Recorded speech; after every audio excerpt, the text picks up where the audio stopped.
সব মানে কাঁচা পয়সার লোক। দেখবে না ভাতে লবণ দিয়েছিলাম ওই আমি ডাল দিয়ে খেলাম তো। আমি তো ওরকম বেশ আইটু ডাল হলে মানে আইটু ফেনা ফেনা থাকতো ভিজা ভিজা, ওই আইটু ভাত নিয়ে নিতাম।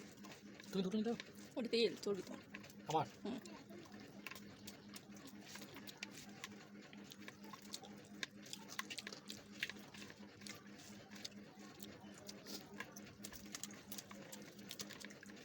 কেমন হয়েছে তোমার সাদা ভাতের রান্না? খারাপ না, তুমি জ্বালাইছো নাকি আবার মশলা দিয়ে? আমি কিছু দিন আমি শুধু এমনি গরম করছি হালকা। তেলও দিচ্ছে মা দিয়েছে তো মশলাগুলো করে যাও, তেলটা মারি হয়েছে।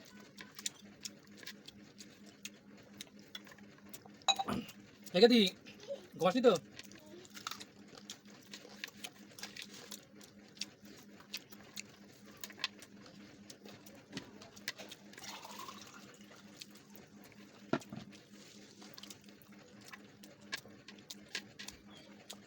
মশলা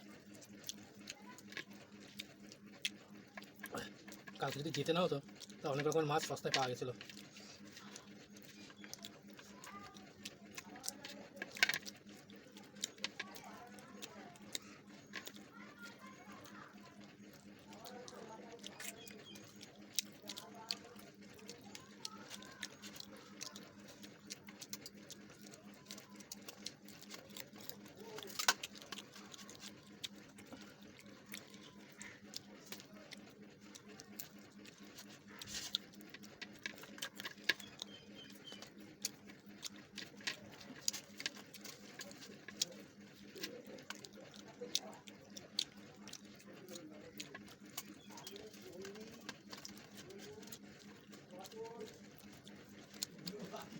মশলা হোক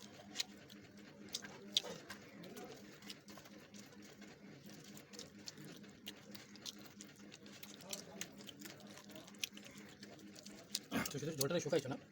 শুকাই না, আমি একটু টাপ লাগা রেখে দিচ্ছি।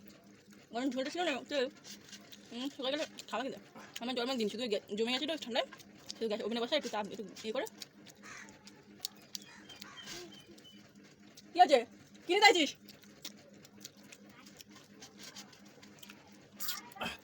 ঝাল হলে জমে যেত। ভালো হয়েছে, এবার রান্না করা ভালো। আসলে আলু মলু দেয় না তো, শুধু কষা কষা তেল, আমার ভালো লাগে। আমার তো একবারে ঝোল হয় ভালো লাগে। আলু দিলেই তো পাঁচশো হয়ে যায় না? আলু দিলে মাংসের টেস্টটা নষ্ট হয়ে যায়, আর মাংস হয় অল্প আর আলু হয় দাদা। তা ওরা আবার একটা সিদ্ধ ভাব ছাড়ে না। আলু একটা গন্ধ আছে। আমার তো মনে হয় তো ভালো হবে না মারা। ওই যে আমার বাপের মতো করে রান্না করে। বংশের ধারা না। আমার বাবার হাতের রান্না ভালো, ওরকম জুট করে খাই ভালো। মশলাটা দিয়ে রসিয়ে কষিয়ে করে ঝাল খাই লঙ্কা দিয়ে বেশি করে। হ্যাঁ গায়ে কে তা দাদা আমরা খেয়ে নি ম্যাজিক খেলা দেখতে যাবে না, ওনার জন্য সেই চিন্তা রয়েছে।